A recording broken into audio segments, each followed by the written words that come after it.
Oh, hello there. My name is Bear Wheels. I'm a safari expert. I was very fascinated by wheels. Today, we're going to play a certain kind of scavenger hunt. A challenging scavenger hunt to race to find the first wheel. Found one. Found another one. I found another one. Wait, who thought this would be a good idea for a scavenger hunt? Wheels are one of the most commonly used simple machines out there. They were originally used as potter's wheels. Then someone thought, let's put them on a cart. Did you know wheels have been used since ancient Mesopotamia? That's 5,000 years. Welcome to the League of Young Inventors. This is inventing toy cars with wheels and axles. Today, we will be creating gravity-powered toy cars and ramps inspired by classic Matchbox cars and tracks like Hot Wheels. Not only is this a fun toy to play with, but by building it, we can learn a lot about an awesome and very helpful simple machine, the wheel and axle. Now, I'm sure you've all seen and played with toy cars like this one before, but how much fun would it be to play with a toy car without any wheels? Yeah, even if you gave it a nice hard push, it probably wouldn't go very fast or far, which is why wheels are so important. Here is a little experiment that you can do at home to better understand how wheels make work easier. All you need is a small box, a handful of coins, 2 medium-sized rubber bands, and a few markers. Go ahead and hit pause while you round up those materials, and then we'll get started on the experiment in just a moment.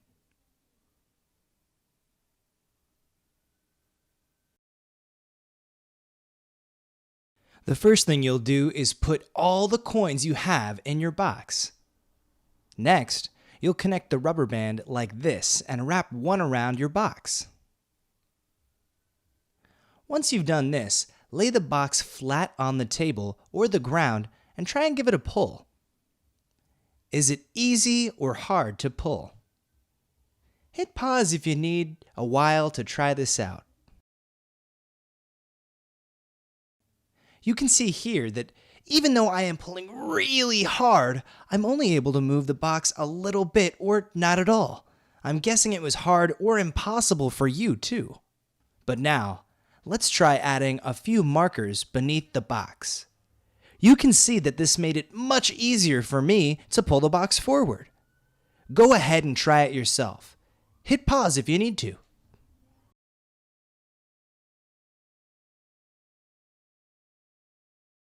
You see, adding wheels beneath the box changes the amount of force we need to move it. The round shape of the marker produces less rubbing, less friction against the table, so it takes less work, less of a pull, to roll the heavy box over the markers. Can you see the wheels on this skateboard? When they spin around, they help the skateboard move easily and smoothly over the ground because they help reduce friction, just like the markers did. But in order for the skateboard's wheels to spin freely while remaining attached to the board, another part is required: the axle. An axle is just a bar that goes into the middle of a wheel or wheels, allowing them to spin freely. In some wheeled inventions, the axle spins together with the wheels, and in others, the axle stays in a fixed position while the wheels spin around it. But in either situation, an axle is needed to keep all the wheels spinning smoothly. The wheel on its own would not have done much for mankind. Rather, it was the combination of wheel and axle that made early forms of transportation possible, like Roman racing chariots and horse-drawn carts. And today, we see wheels and axles on many things that help us get around, on buses, scooters, wheelchairs, and more. Wheels and axles make it easier for us to move heavy things, like people and cargo, a longer distance with less force. In this session, we'll be making our own toy cars with wheels and axles. Here's what you'll need: 1 printed wheel template, 1 piece of thick corrugated cardboard, large enough for at least 4 wheels. You can use the side of a shipping box for this. 2 pencils, Glue, you can use a glue stick or liquid glue, whatever you have handy. A pair of scissors, some masking tape, a ruler, and a cereal or snack box. This one should be made of thinner cardboard, so not a shipping box. Go ahead and hit pause if you need some time to gather your materials.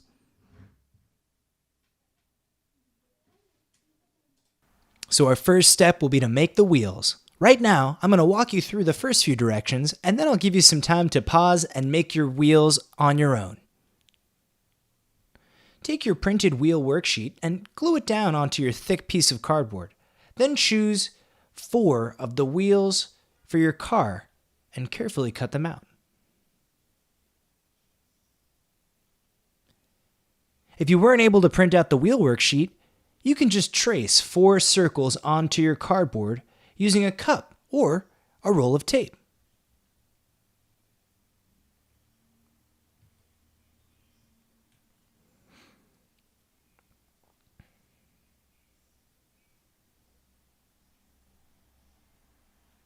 Okay, here are some reminders about how to make your wheels. Go ahead and hit pause while you follow these directions, and we'll be back in a second.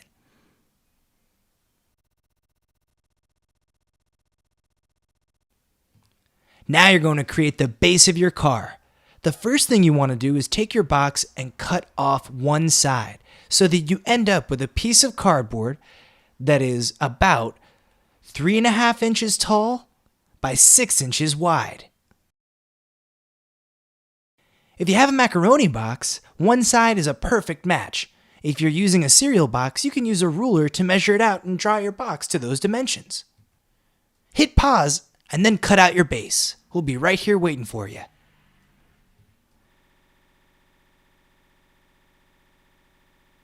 In our car design, the axles will spin together with the wheels, so we can't just tape our axles to the base because then they'd be stuck and unable to spin.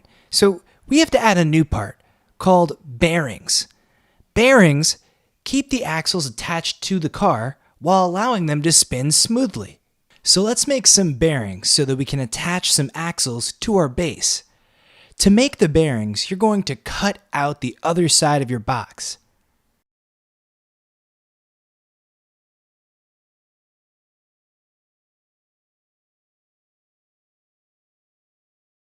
Next, use your ruler to make a mark along the edge at 1.5 inches, and then another mark at 3 inches. Cut a straight line at each of those marks.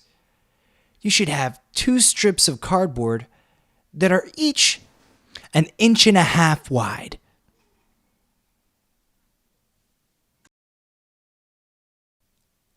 Last, you're going to fold each of those strips in half the long way.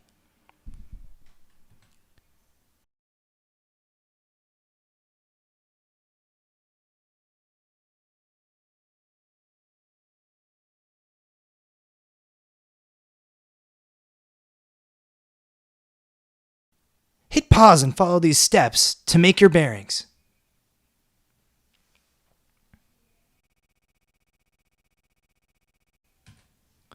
Now, you're going to attach the bearings to the bottom of your car base.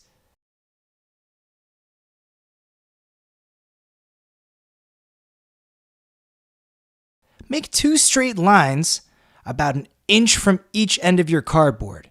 Next, take one of your bearings so that the bent part is on top, kind of like a tent, and place it over one of the lines. Tear off a piece of tape about as long as you can see in the video and put it across the middle of the bearing. Make sure you keep that nice triangle shape while you smooth the tape over the cardboard. Now, do the same thing with the second bearing on the other line. Hit pause and add your bearings. We'll be here waiting for you. Ooh, last step. We're going to attach the wheels and axles to our car. To do this, take one of your sharp pencils and poke it into the center of one wheel.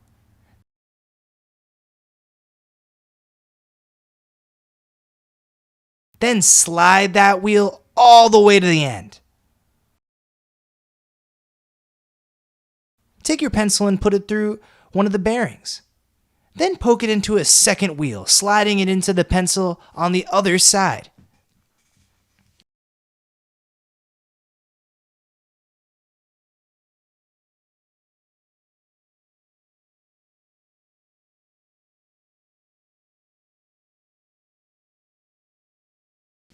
Make sure you leave some space between the sides of your car and the wheels.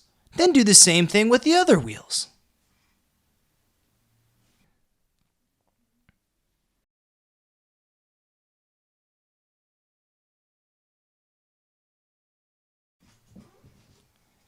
Here's some reminders about how to add your wheels and axles. Once you're done, test out your car and see how it rolls. Go ahead and hit pause while you follow these directions.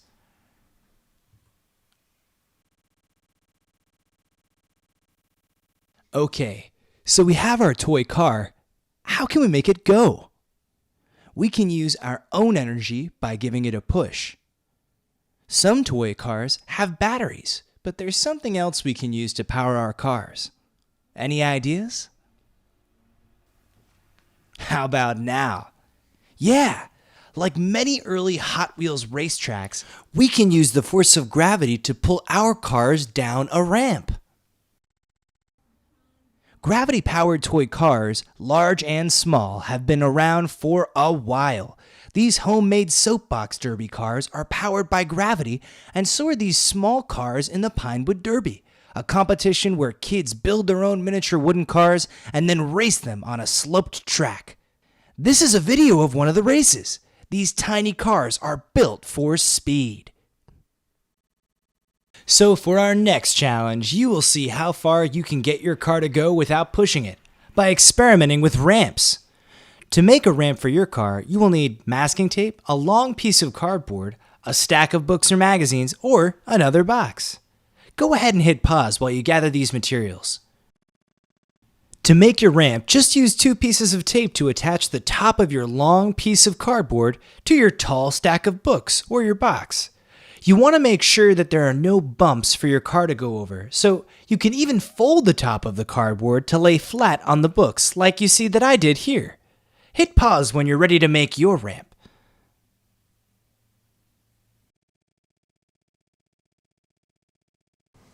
Now that you have your ramp set up, you can do some experiments with it. You can make the top of your ramp shorter and test it out to see how far your car goes. You can also try making your ramp taller by adding a few more books or another box. Which ramp do you think will make the car go farthest? Let's find out. Press pause here as you test your ramp at 2 or more different heights. So what happened? We know gravity pulls all things down to the ground, so it's no surprise that your car went rolling down each ramp. But if you experimented with different ramp heights, you also probably noticed that the car on the higher, steeper ramp went further distance. But why? It has to do with something called potential energy. Potential means what's possible or what could happen. Potential energy is the potential of an object to do work, or, for example, to roll down a ramp. The higher the ramp is, the more potential energy the car will have. So, the car on the blue ramp here has more potential energy. Now, when we let our cars go, their potential energy gets changed into something called kinetic energy. Kinetic energy is the energy of movement. The more potential energy a car has, the more kinetic energy it will have, meaning the farther it will go. This is why the car on the higher blue ramp will travel a further distance than the car on the lower yellow ramp. So you've learned and built a lot of new things today, but there are still a few things that you can tinker with. You can build and decorate the body of your car, you can change the wheel size, or you could try adding some weight to your car using quarters or other coins to see how that affects how far it rolls. No matter what you invent, we'd love to see it. If you'd like to share your cars with us on Instagram, ask an adult at home to help you post it. Thanks for inventing with us. We'll see you again next time.